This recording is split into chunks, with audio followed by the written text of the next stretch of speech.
Everyone has a personal hot take, especially within the Souls community. These can range from a bit lukewarm like not enjoying the open world that much in Elden Ring to something insanely crazy like saying that Gale is the most overrated fight in the series.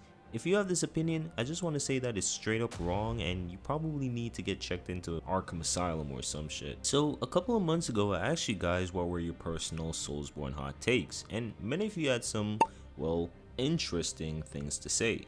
So today I wanted to go over some of your Soulsborne hot takes and see if I agree with them or not. And before I get into the take, be sure to like and subscribe, only if you want to, but without wasting any more of your time, let's start off with the first hot take. So Silent Hero says that Elden Ring having a DLC first before Sekiro is a crime against humanity. While I don't think it's as bad as you make it, I do think that Sekiro should have got a full-fledged DLC. I mean, imagine the cool bosses and prosthetic tools. Promised Consort Radahn is genuinely a top tier fight when learned properly. Mind you, this was when Shadow of the Erdtree just dropped, so we're talking about pre-nerfed Radahn. Honestly, I disagree with this take. Pre-nerfed Radahn in my opinion was a boss that wasn't challenging and fun, but rather frustrating. His extremely little downtimes, enormous health, damage output, and his endless combos made the fight unfun in my opinion. However, after the patch he was fixed, and he's currently one of my favorite bosses now in Elden Ring. Lies of P boss quality is overall more consistent than Bloodborne with the old hunter. That's an interesting take. I know Bloodborne especially recently has gotten a lot of criticisms on its very somewhat lackluster main game boss lineup, but I do think it has more gems in there. For example, Father Gascoigne, Vicar Amelia, Nurse, Dark Beast Parl, Gearman, and the Moon Presence. But he also mentioned the Old Hunter, and this is where I disagree because Ludwig, Lady Maria, and Orphan to some extent are great bosses. While in Lies of P there are only 4 bosses throughout the whole game that stood out to me the most. The Electric Puppet Thing, King of Puppets slash Romeo, Luxasia, even though I think her second phase is a bit overtuned, and Nameless Puppet. Now as you can see, Lies of P only has 4 bosses that stood out to me the most, while Bloodborne in its entirety had 9. Now things might change when the Lies of P DLC comes out, but for now, I disagree with this take. Now here's a personal hot take of mine. I think that the dragon fights in the Soul series are cool as first time experiences, but the fun factor goes away on subsequent playthroughs, or subsequent fights. The reason why I say this is because most of them are cool spectacle wise, but the gameplay part isn't all that in my opinion. Maybe it's because I've played Dragon's Dogma a while back and I really liked how the game handled the dragon fights. But in the Souls games, dragons do way too much, especially in Elden Ring. Most of the time they don't stop attacking and they barely give you any time to deal damage to them, and I think this diminishes the fun factor a bit when fighting them again. The Souls games should have in-game quest logs, especially Elden Ring. It really breaks the immersion when I have to search up something because I messed up a quest line or don't know where to go. I don't even consider this a hot take. I genuinely agree with this. Elden Ring was spectacular, but there shouldn't be any more open world Souls games. They mess up the balancing far too much, there are too many repeated bosses, and replays are more taxing, especially when trying to grab a bunch of items for a playthrough. I'm 50-50 on this. While I do wish that in the future FromSoft tackles another open world Souls title, I can see why the balancing would take a hit. One criticism many had for Elden Ring was how the bosses are tuned in a way where it seemed like they were meant for spirit summons, as most of the time if you fight them one-on-one they felt relentless with their combos. Personally again, I do wish for at least one more true open world title in the future, but for the meantime I want them to tackle a semi-open world. Now in terms of replay value, while I do know that finding specific items can become a pain, the open world itself makes it a bit more fun to get back into, at least for me. Oh boy, here we go. Commander Gaius was pretty fun. I genuinely disagree with this as Gaius' weird hitbox and little downtime made him unbearable in my opinion. PC Radahn is a good fight outside the double slash. I talked about this earlier, but PC Radahn before the nerf was not a fun fight. I hate the Shadow Tree avatar, I can't click with it.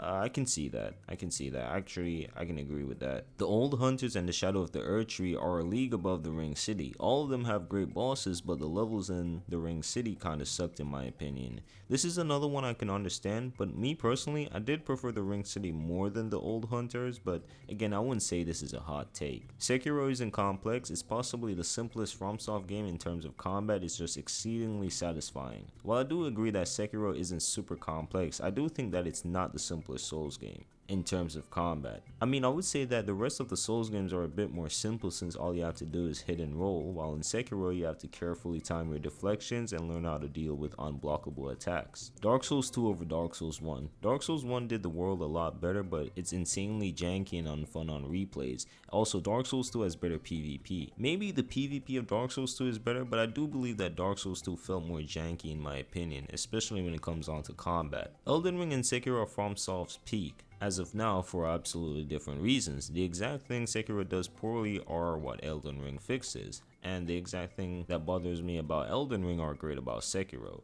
As someone who loves both games, I agree. I don't know what specific strength and weaknesses you're talking about or you're thinking about, but I still agree. Now, Emmanuel says that if you're playing offline, there should be a proper pause menu.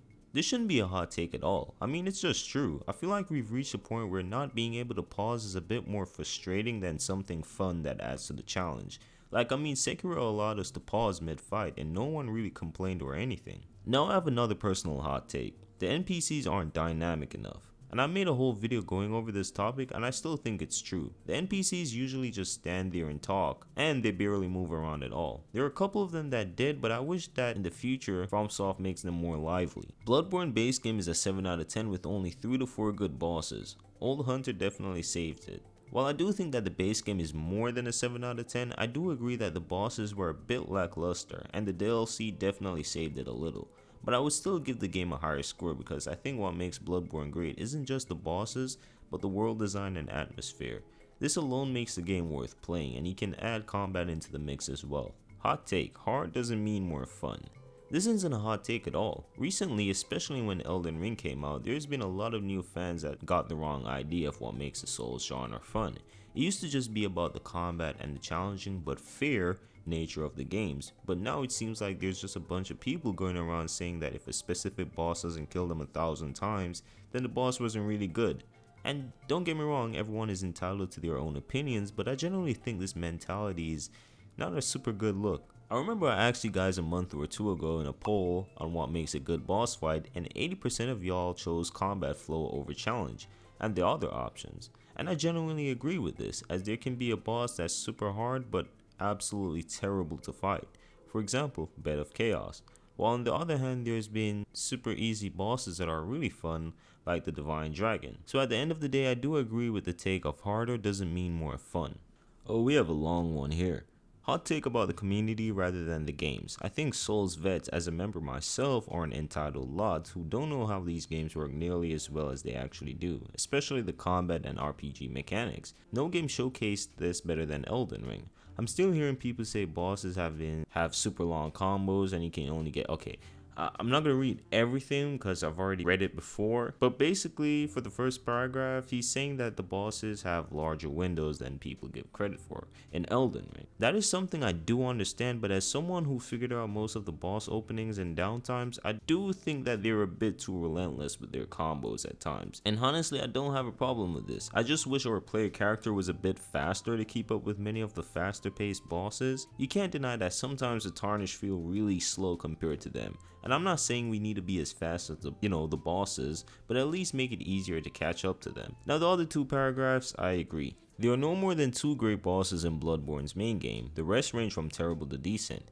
Damn, another Bloodborne one. There is definitely more than 2 great bosses in Bloodborne's main game. But I'm not gonna lie, most of them are rather mid. Lies of P is just a better and more polished Bloodborne. I definitely disagree with this. Man, what's up with the Bloodborne disrespect? I'm not even a huge Bloodborne fan and I really like Lies of P, but I definitely don't think it's better than Bloodborne. And by polished, if you mean 60 FPS, then I guess that's good, but in terms of everything else, I still have Bloodborne over it. First of all, combat, while decent in Lies of P, can feel really slow at times, while Bloodborne is more fluid. I also think the bosses stand out more in Bloodborne compared to Lies. The level design is also better as well. The only real thing Lies has over Bloodborne is graphics and the weapon customization, but other than that, Bloodborne is just, better in my opinion. Bloated health bars can make me diminish a boss a lot because they can get kind of repetitive after a while, Midir. I absolutely agree with this. While I do like Madeira a lot, he's not a boss that I'm too excited to fight again due to this very reason. Dark Souls 2 is still underrated and gets too much disrespect. It's insane how much progress we made in Dark Souls 2 with such little time and so much crunching in work time behind the scenes. Yeah, I kinda get this, and Dark Souls 2 is a good game. It's just that the gameplay was just way too slow for me. And usually I just like to troll and say it's not that good, but it is a good game though. Bill is a cool fight to look at, but actually not a good boss fight, and Twin Princes are the second best boss in all of Dark Souls 3 behind Gale. I do agree with the first part about Bill. I still to this day think he's one of the most overrated boss fights, as he has many of the issues almost all the other dragon fights have. There's just too much going on with him. Now in terms of the princes, they're good, and while for me they're probably just in the top 5, I can see why you would put them in the top 3. Cryptically telling your story nearly exclusively through item descriptions by Miyazaki's own admission is not actually good story design. I kind of disagree, as that's mostly how background lore is conveyed in the games, while the actual story is a bit more upfront than what people give credit for. Sure, there are other ways to go about lore, but in this case, item descriptions work just fine. Atmosphere, level design, and enemy variety are just as, if not more important than good boss design. I like Dark Souls 2 more than the main game, in Elden Ring and Dark Souls 3 for example, for precisely this reason. I feel like people focus too much on boss quality. I guess this is just up to personal preferences, because while I do agree that they're important for Souls games, I don't think they're as important as the bosses. Because apart from the combat, the other thing that makes the Souls games stand out is the boss lineup. And in my opinion, because of the Souls genre, I think more games have started to put more emphasis on their bosses. Me personally, a game could have really mid-level design and enemies, but if the bosses are great, then my experience for the game goes up even more, while the opposite wouldn't work for me. Open world Souls just absolutely doesn't work. Elden Ring without actual levels would have been atrocious. Wait, what? If anything, the open world is stressful to explore and boring on repeat playthroughs. I genuinely disagree with this. Open world Souls works just fine for the most part. Sure, Elden Ring had some balancing issues, but for the most part it really isn't that jarring. And with proper time, FromSoft could learn from that specific mistake. And I think that the level structure is great. Having the open world with traditional legacy dungeons sprinkled around was great. And while I do kind of agree on the last part, I think it's a bit more boring playing a linear style of game on repeat playthroughs compared to an open world one. But that's just me. Without summons, Elden Ring is the hardest Souls-like. I agree with this. Dark Souls 1 is a 6 out of 10 at the highest. The level design is top notch, but it has aged like milk in every other way. While I do agree that some of the gameplay aspects aged a bit terribly, I don't think it's that bad. Like, the only two aspects of Dark Souls 1 that I hated was the lack of omnidirectional rolling and the bad boss runbacks. Apart from those two things, I think the game is a 7.5 or 8 out of 10. Not a fan of being this super badass lord with access to hundreds of different weapons and abilities, but every single fight consists of rolling around the arena. Bloodborne and Sekiro were both great improvement to the formula, and I don't know why they went backwards with Elden Ring. Also, kind of tired of the player character being 4'11 in the games. I do agree with this to an extent. I think a way to fix this is to expand upon the Bloodborne or Sekiro type of combat and make the weapon moveset a bit more fancy. Like, I don't want Devil May Cry type of combat, even though that game is great, but I do wish there was a bit more style or flair with the basic weapon combos. And the final hot take we have is from KDR1541. FromSoft needs a new engine for their games or seriously rework it. The multiplayer system is horrible, and the camera in most boss fights can be fixed by simply zooming out a little bit. I think they should definitely get a new engine, especially as time goes on. No, for the multiplayer, I do wish that seamless co-op was a thing, and about the camera angle thing, I kind of agree. Some bosses like the dancing lion can be a pain to deal with, mostly because of the camera tripping out. So yes, I do agree with this take.